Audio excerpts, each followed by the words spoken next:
नमस्कार दोस्तों, ये एक बहुत ही प्यारी एक रोमांटिक स्टोरी है, दिल को छू लेने वाली। आप लोग अंत तक पढ़िए, बहुत ही आनंद आएगा। रोमांटिक स्टोरी है। उम्र के इस मोड़ पर राहुल के मोह फांस में बंधी सुषमा के साथ क्या होता है, आइए इस कहानी के माध्यम से सुनते हैं। आज रविवार है, पूरा दिन बारिश होती रही। अभी थोड़ी देर पहले ही बरसना बंद हुआ था, लेकिन तेज हवा की ससाराहट अब भी सुनाई पड़ रही थी। गीली सड़क पर लाइट फीकी फीकी लग रही थी। सुषमा बंद खिड़की के सामने खोई खोई खड़ी थी और शीशे से बाहर देखते हुए राहुल के बारे में सोच रही थी। पता नहीं वह इस मौसम में कहाँ है। बड़ा खामोश, बड़ा दिलकश माहौल था। एक ताजगी थी मौसम में, लेकिन मौसम की सारी सुंदरता, आसपास की सारी रंगीनियां दिल के मौसम से बंधी होती हैं, और उस समय सुषमा का दिल का मौसम ठीक नहीं था। विशाल टीवी पर कभी गाने सुन रहा था तो कभी न्यूज। वह आराम के मूड में था। छुट्टी थी, निश्चिंतता थी। उसने आवाज़ दी, सुषमा, क्या सोच रही हो? खड़े खड़े। कुछ नहीं, ऐसे ही बाहर देख रही हूँ, अच्छा लग रहा है। यश और समृद्धि कब तक आएंगे? बस आने ही वाले हैं, मैं उनके लिए कुछ बना लेती हूँ। यह कहकर सुषमा किचन में चली गई। सुषमा जानबूझकर किचन में आ गई थी। विशाल की नज़रों का सामना करने की उसमें इस समय हिम्मत नहीं थी। उसकी नज़रों में इस समय बस राहुल के इंतज़ार की बेचैनी थी।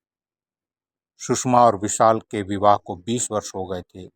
युवा बच्चे यश और समृद्धि अपनी अपनी पढ़ाई और दोस्तों में व्यस्त हुए तो सुषमा के जीवन को में एक रिक्तता, खालीपन लगने लगा। वह विशाल से अपने अकेलेपन की चर्चा करती। विशाल, आप भी कभी काफ़ी व्यस्त रहने लगे हैं, बच्चे भी बिजी हैं, आजकल कहीं मन नहीं लगता। शरीर घर बाहर के सारे कर्तव्य तो निभाता चलता है, लेकिन मन में एक अजीब सी वीराना सी भरा रहता है। क्या करूं? विशाल समझाता है, समझ रहा हूं तुम्हारी बात, लेकिन पद के साथ साथ जिम्मेदारियां भी बढ़ती जा रही हैं। तुम भी किसी शौक में अपना मन लगाओ। मुझे बहुत अकेलापन महसूस होता है। मन करता है कोई मेरी बात सुने, मेरे साथ कुछ समय बिताए। तुम तीनों तो अपनी दुनिया में खोए रहते हो सुषमा। इसमें अकेलेपन की क्या बात है? यह तो तुम्हारे हाथ में है। तुम अपनी सोच को जैसी मर्जी जिधर ले जाओ। अकेलापन देखो तो कहाँ नहीं। आजकल फर्क बस इतना ही है, कोई बूढ़ा होकर अकेला हो जाता है, कोई थोड़ा पहले। इस सच्चाई को मन से स्वीकार करो तो कोई तकलीफ नहीं होती। और हाँ, तुम्हें तो पढ़ने लिखने का इतना शौक था ना, तुम तो कॉलेज में लिखती भी थी। अब समय नहीं मिलता है तो कुछ लिखना शुरू कर दो। जिंदगी भी आसान होगी और तुम्हारा मन भी लगा रहेगा, तुम्हारा शौक भी पूरा होगा। मगर सुषमा को अपने अकेलेपन से इतनी आसानी से मुक्त होना मुश्किल लगता है। इस बीच विशाल ने रुड़की से दिल्ली एमबीए करने आए अपने प्रिय मित्र दोस्त के छोटे भाई राहुल को घर आने के लिए कहा तो सुषमा राहुल से मिलने के बाद खिल उठी। हॉस्टल में रहने का प्रबंध नहीं हो पाता तो विजय ने विशाल से फ़ोन कर कहा, यार, उसे कहीं अपने आसपास कोई कमरा दिलवा दे, घर में भी सब लोगों को चिंता कम हो जाएगी। विशाल के खूबसूरत से घर में पहली मंजिल पर 2 कमरे थे। एक कमरा यश और समृद्धि का स्टेट रूम था, दूसरा एक तरह के से गेस्ट रूम था। रहते सब नीचे ही थे। सब कुछ समय नहीं आया तो विशाल ने सुषमा से विचार विमर्श किया, क्यों न राहुल को ऊपर का कमरा दे देते हैं। अकेला ही तो है, दिन भर तो कॉलेज में ही रहेगा। सुषमा कोई आपत्ति नहीं थी। अतः विशाल ने विजय को अपना विचार बताया और कहा, घर की ही बात है, खाना भी यहीं खा लिया करेगा, यहीं आराम से रह लेगा। विजय ने आभार व्यक्त करते हुए कहा, ठीक है, उसे पेइंग गेस्ट की तरह रख लो यार। विशाल हंसा, क्या बात कर रहा है, जैसे तेरा भाई वैसे मेरा भाई। राहुल अपना बैग ले आया। अपने हंसमुख स्वभाव से जल्दी सबसे हिल मिल गया।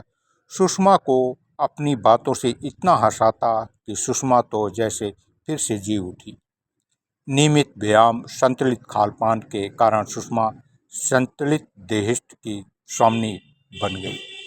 राहुल उससे कहता, कौन कहेगा आप यश और समृद्धि की माँ हैं, बड़ी बहन लगती हैं उनकी।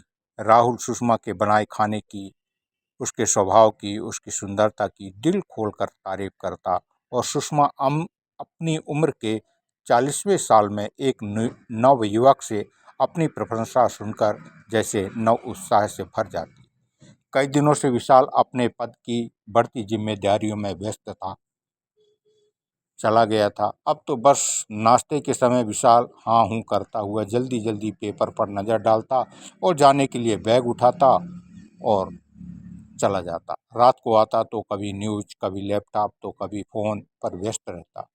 सुषमा उसके आगे पीछे घूमती रहती, इंतजार करती रहती कि कब विशाल कुछ रिलैक्स हो कर उसकी बात सुनेगा।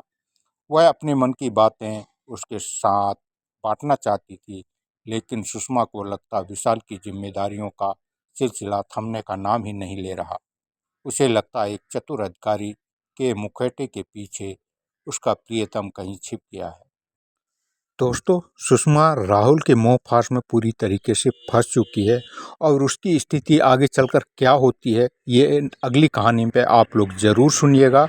मेरे चैनल को सब्सक्राइब नहीं किया है तो प्लीज़ चैनल को सब्सक्राइब कर लें, ताकि इसकी अगली कहानी आप अगले भाग पर पढ़ सकें। तब तक के लिए नमस्कार।